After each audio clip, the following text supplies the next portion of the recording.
So good evening everyone. We are the reporters of Module 6 entitled Rizal in Universidad Central de Madrid. So I am Shamel R. Karimlim and I am with my groupmates Gretchen Ferrer, Jael Hernandez, Keisha J. Manantan, Jasmine Raguine, and Diane Tabukol. So, in Madrid, Rizal enrolled in the Faculty of Medicine and Faculty of Philosophy and Letters. So, Jose Rizal's time at the Universidad Central de Madrid was a pivotal period in his life. Ito yung mahalagang yugto ng buhay niya na minarkahan ng kanyang pag-aaral. So, paglubog sa kultura at ang pagsibol ng kanyang mga nationalist ideas. And syempre, hindi lang niya ginamit o hinasa ang kanyang mga kaalaman at katalinuhan. Nagsimula rin siyang magpahayag ng kanyang vision para sa reform ng Pilipinas. So, nag-enroll siya noong November 3, 1882 and he pursued the 2 degrees which is the Medicine and Philosophy and Letters. So, while Rizal was studying medicine in Madrid, inasahan ng kanyang ama na magiging doktor siya. Pero lumabas ang matinding interest ni Rizal sa karunungan na lampas pa sa larangan ng medicine. Dahil na-discover ni Rizal ang philosophy and letters, ginawa niya itong paraan para maunawaan niya o mas malaman niya ang mga komplikadong kaisipan at lipunan ng tao. Na kalaunan ay ito rin ang nagbigay ng inspirasyon sa kanyang mga critics of Spanish colonialism. And he also took lessons in languages in Ateneo de Madrid.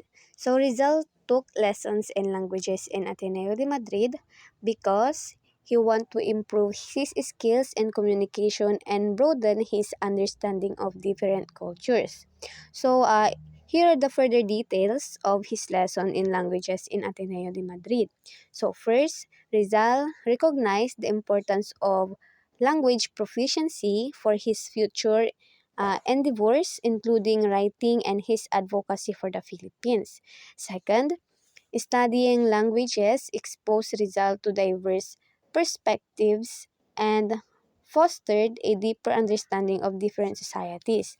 And third, the Ateneo de Madrid was renowned for its language programs, offering Rizal a rigorous and enriching learning experiences. And after he took lessons in languages in Ateneo, he also studied painting and sculpture in the Academia de Bellas Artes de San Fernando.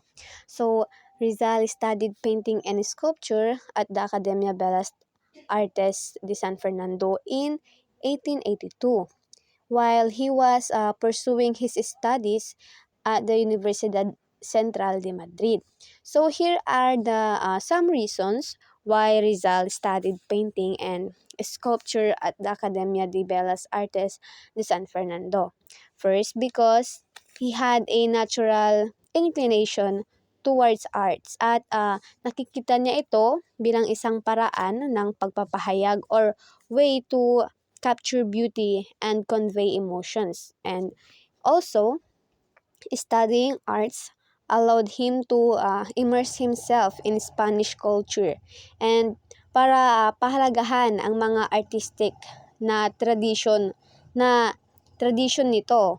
Yun. So, and last, art studies complemented his other pursuits, particularly his writings, as it fostered his visual imagination and attention to detail. And next, he received scholarships and good grades in his academics that moved his compatriots to become serious in their studies. So, yes, is it true that Rizal's academic achievements, including scholarships and high grades, and naging inspirasyon ito sa kanyang mga kapwa Pilipino. And also Rizal's success, especially in the prestigious institutions of Madrid, serve as powerful example for Filipino youth dahil ipinakita nito ang na makakamit nila ang kahusayan sa isang pang-international na yugto na nag-aalis ng mga pagdududa tungkol sa kanilang mga kakayahan. So, Rizal also visited museums, galleries, and Paris to observe their way of life. So, here are some reasons why Rizal did that. Bakit siya nag-observe? So, first, because the exposure to diverse cultures, nakatulong ito sa kanya na magkaroon ng mas malawak na pananaw sa buhay, sa politics, and also sa society. And he could also compare the ways of life in Europe with those of the Philippines na tinutukoy ang parehong kalakasan at kahinaan sa bawat sistema. And also, sa kanyang mga observation ay nagpasigla sa kanyang desire o pagnanais para sa pagbabago at sa reform ng Pilipinas, and informing his writings and his advocacy for social justice. So Rizal also purchased and read books in medicine, philosophy, languages, arts, history, and many others. So here are the reasons why Rizal reading across diverse subjects.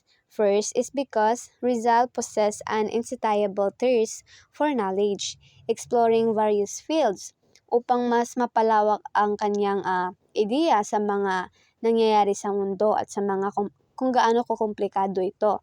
So, kinilala ni Rizal ang kahalagahan ng kaalaman bilang maging daan sa pagbabago sa lipunan at politika. He aimed to equip himself with the necessary understanding para ma-challenge ang colonial system at isulong ang karapatan ng kanyang mamamayan. And also, because of his extensive reading provided him with a wealth of information and inspiration for his literary works. So, nandyan si Noli Me Tangere at El Filibusterismo na tumalakay sa mga isyong panlipunan at nanawagan para sa reform. So, he also wrote articles and poets on patriotism and nationalism as well as his melancholies and romance. So, Rizal's writings, particularly his poems and essays or articles, I should say, are deeply infused with themes of patriotism and nationalism. So here are some of his most notable works. First, in his poems, there is a la Juventud Filipina. It means to the Filipino youth. Isunulat niya ito noong 1879. So this poem is a passionate call to Filipino youth to awaken from their lethargy and embrace their potential. Next, on his written poem is the El Amor Patrio. It means the love of country. Isinulat niya ito noong 1882. Pinapahayag ng tula na ito ang matinding pananabik ni Rizal sa kanyang tinubuang bayan o ang kanyang tinatawag na homeland at ang kanyang hindi natitinag na pagmamahal sa Pilipinas. So nagre-reflect dito yung pain ng pagiging malayo sa kanyang bansa at ang pagnanais na makita itong malaya at maunlad. And also the Mi Ultimo Adios means my last farewell. So this poem written the night before his execution in 1896. Ito ay itinuring na isa sa pinakamakapangyarihang pagpapahayag ng magiging makabayan ng mga Pilipino. Ito ay isang matinding pamamaalam sa kanyang minamahal na Pilipinas. Ang tulang ito ay puno ng pagmamahal, pag-asa at isang panawagan para sa pagkakaisa at kalayaan. And also kabilang din sa patriotism and nationalism ni Rizal ang kanyang novels. Of course, nandyan ang El Filibusterismo, published in 1891, and Noli Me Tangere, published in 1887. So, these are just a few examples of Rizal's portfolio writings on patriotism and nationalism. And Rizal's melancholies stem from his deep understanding of the suffering of his people under Spanish colonial rule. So, isa sa mahalagang melancholies ni Rizal ay ang pagkawala ng kanyang sariling bayan because he was forced to leave the Philippines for his own safety, and he spent many years in exile yearning for his home. Rizal also experienced melancholies of love. He was deeply in love with several women. Rizal delivered its speeches requested by his association and also during the triumph of his compatriots Luna and Hidalgo and the National Expositions of Fine Arts in Madrid. So para sa kanyang association, siya ay naging miyembro ng La Liga Filipina, 'di ba? It is a reformist organization na siya mismo ang nagtatag at ginamit niya ang mga talumpati or yung mga speeches upang isulong ang pagbabago at social justice para sa mga Pilipino. So, during his triumphs, he also spoke during celebrations of victories both and large for his fellow Filipinos. Maaaring kabilang dito ang anumang bagay mula sa mga lokal na tagumpay hanggang sa mga mas malawak na tagumpay para sa mga karapatang Pilipino. So, Juan Luna and Felix Hidalgo, sila ang dalawang kilalang Pilipinong mga artist na gumawa ng kasaysayan sa National Exposition of Fine Arts in Madrid noong 1884. So, umpisahan natin kay Juan Luna. So, Juan Luna's masterpiece is Polarium, a powerful depiction of Roman gladiators being dragged from the arena, captivated the judges at nanalo ng unang gold medal sa exposition. And habang si Felix Hidalgo naman, nakilala sa kanyang romantic and historical themes, ay nakamit din ang tagumpay sa kanyang painting na Christian virgins exposed to the place. So, nakakuha ng second prize. So, the success of Luna and Hidalgo was celebrated by Filipinos in Madrid, including Jose Rizal, who delivered a speech at a banquet of their honor. So, yun nga yung mga naging kaganapan sa success ni Luna and Hidalgo.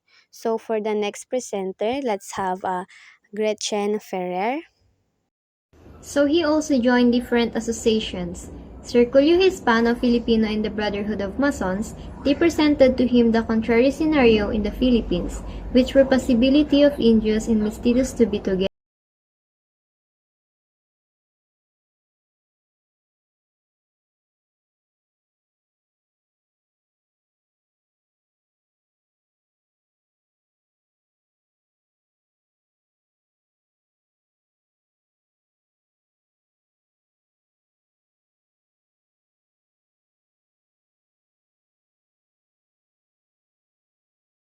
At mestizo, at malayong makapagsalita laban sa mga otoridad at simbahan. Bukod dito, siya ay nagsanay sa eskrima or defensing at nag-aral din ng pagbaril. Dahil dito, naging bihasa siya bilang isang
that those subjects. So because he was intellectually curious, hindi naman siya particular na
and noong November 25, 1881 nang matapos niya ang kurso or nung natanggap niya yung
ngayon para maitago sa pamilya nila ang kanilang intimate relationship.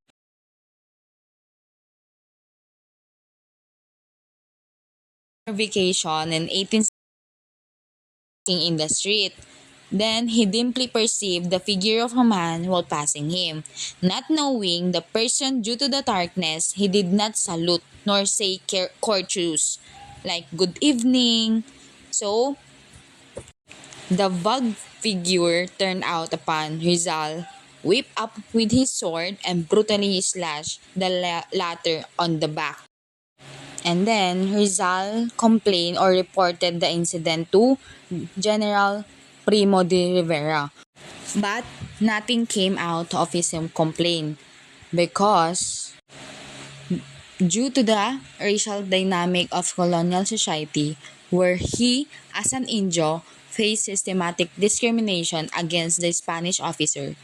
So, due to the racial dynamic of colonial society where he, as an Indio, faced systematic discrimination against the Spanish officer, then, nagsulat na siya ng letter kay Ferdinand Blumentritt And inexpress niya yung frustration niya doon, stating sa nakasulat sa letter is, I went to the Captain General but I could not obtain justice. My wound lasted 2 weeks.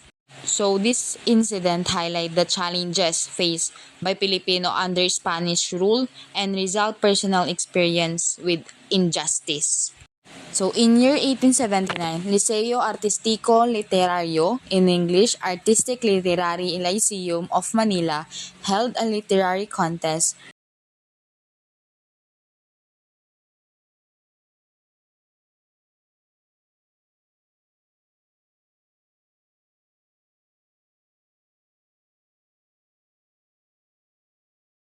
is a shining glory poem, A La Juventud Filipina, a shining crown of Rizal. And Rizal got a first prize in this poem.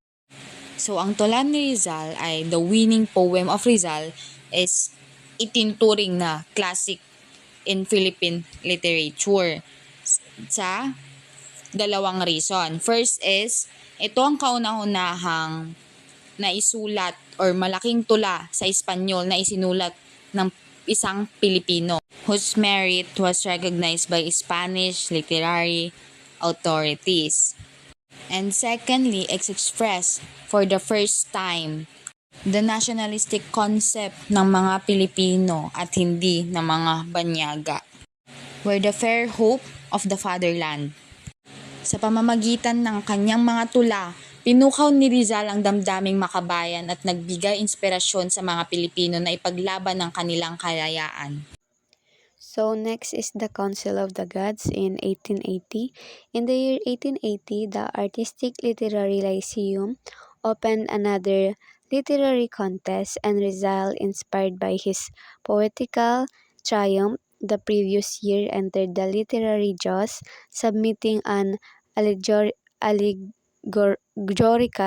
drama entitled El Consejo de los Dioses, or the Council of the Gods. So the Council of the Gods, ito ay isang allegorical play or dula na isinulat ni Jose Rizal noong 1879 at unang na-publish noong 1880. So it was winning entry in a literary contest na ginanap ng Liceo Artistico Literario de Manila na ginugunita ang 4th centennial death anniversary ni Miguel de Cervantes, ang author ng Don Quixote. So, ang background ng story ng Dulat ay tungkol sa sariling karanasan ni Rizal and the social context ng Philippines noong Spanish colonial period. And despite all objections, the prize was awarded to Rizal, a gold ring on which was engraved the bust of Cervantes. The winning allegory of Rizal was a literary masterpiece based on the Greek classics. The allegory established a parallel among Homer, Virgil, and Cervantes. So next is the other literary works. So Rizal produced other poems and zarzuela. This zarzuela was Junto al Pasig, or meaning beside the Pasig, which was staged by the Athenians on December 8, 1880. In the same year, he wrote a sonnet entitled A Filipinas for the album of the Society of Sculptures. So, the Junto al Pasig explores several themes na sumasalamin sa kanyang umusbong na pananaw sa pagkakakilanlan sa Filipino identity, social issues, at sa pagiging komplikado ng buhay under Spanish colonial rule. So, while yung Filipinas naman, a sonnet written by Jose Rizal also expressed a deep love and admiration for his homeland, habang sumasalamin din ang mga struggles under Spanish colonial rule. And also other literary works. The year before, in 1879, he composed a poem entitled A ABDL Aziz E. Mahoma, which was declaimed by an Atenean Manuel Fernandez. Later in 1881, he composed a poem entitled Al MRP Pablo Ramon. So the ABDL Aziz E. Mahoma is a significant work of Rizal's early literary career. So nagpakita ito ng kanyang talento and also exploring complex themes and showcasing his evolving style. It also holds a significant place in Jose Rizal's literary career dahil isa ito sa mga naunang akda niya na isinulat noong siya ay 18 years old pa lamang. So next is Rizal's visit to Pakil and Pagsadyan. May 1881, Rizal went to a pilgrimage to the town of Pakil, famous shrine of the Virgen Maria de los Dolores. He was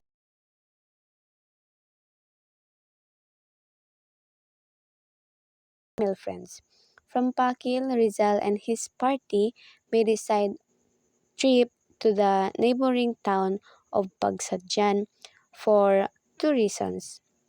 It as the native town of Leonor Valenzuela, one of Rizal's girlfriend in Manila, and to see the world fame Pagsadyan Falls. So, ang mga karanasan ni Rizal sa Pakil at Pagsanjan ay nag-ambag sa kanyang pag-unawa sa culture, history, at social realities na nakaimpluwensya sa kanyang pagsulat, particularly sa kanyang novels na No Limit Tangere and El Filibusterismo. Champion of Filipino students. In 1880, he founded a secret society of Filipino students in the University of Santo Tomas called Compañerismo, whose members were called of this secret student society with his cousin from Batangas, Galicano Apacible. As secretary, as chef, he led the Filipino student into combat against Spanish student in various street fights. In 1880, the society was created to unite Filipino students and promote their interests. The founder, along with his cousin from Batangas, Galicano Apacible, played case roles in the establishment. Members of this secret group were referred to as compañeros. Unhappy days at the UST. Rizal was unhappy at the University of Santo Tomas, UST, due to several factors. The Dominican professor was hostile towards him, creating a difficult academic environment. Additionally, Filipino students, including Rizal, faced racial discrimination from the Spanish student and faculty.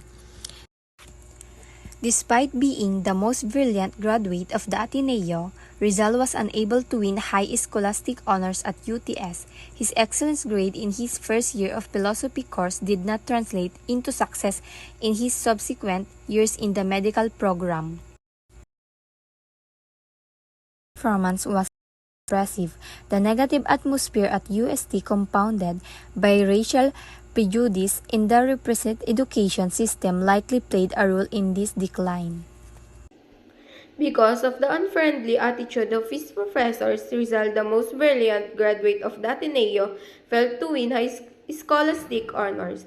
Although his grades in the first year of the philosophy course were all excellent, they were not impressive in the 4 years of his medical course. After finishing the 4th year of his medical course, Rizal decided to stay.